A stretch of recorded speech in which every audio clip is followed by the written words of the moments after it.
ordine, disciplina e non vuole che Treviso venga un centro di droga, di prostituzione e di intrallazzi.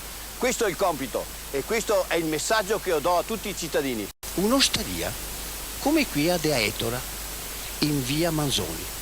Ti va dentro, te senti, te bevi l'ombra, te mangi un sporchisso e te ciacqui. È solo uno dei tanti contributi che abbiamo preparato per i 95 anni di Giancarlo Gentilini e che commenteremo insieme al protagonista domani sera dalle 21 nella prima serata di Antenna 3.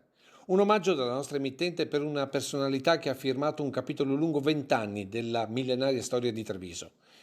Osannato, criticato, studiato, ma soprattutto copiato, Gentilini passa alla storia per aver creato un nuovo stile in tutta Italia di amministrazione comunale. Amato o odiato, c'è chi come il presidente di Cassamarca, banca dove Gentilini ha curato l'ufficio legale per 35 anni, che lo commentava così. È impossibile dare spiegazione a Gentilini. Vale il Vangelo. Agli occhi non vede, alle orecchie non sente. Poi ho un vecchio di 80 anni. Non vede niente, non sente niente. Solo i tombini e i marciapiedi. Che resti là?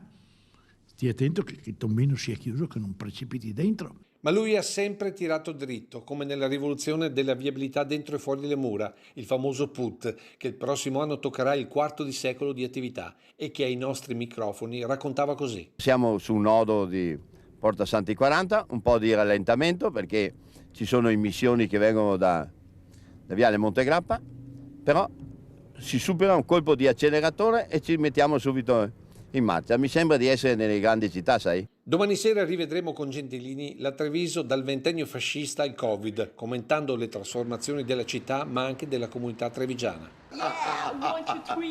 Ecco, siete bellissima accoglienza. Cosa volete di più? Siete un sindaco di Arazza Piave? Il traguardo dei 95 anni di Giancarlo Gentilini domani sera dalle 21 nella prima serata di Antenna 3. Il nostro e il vostro regalo di compleanno al sindaco di Treviso per sempre.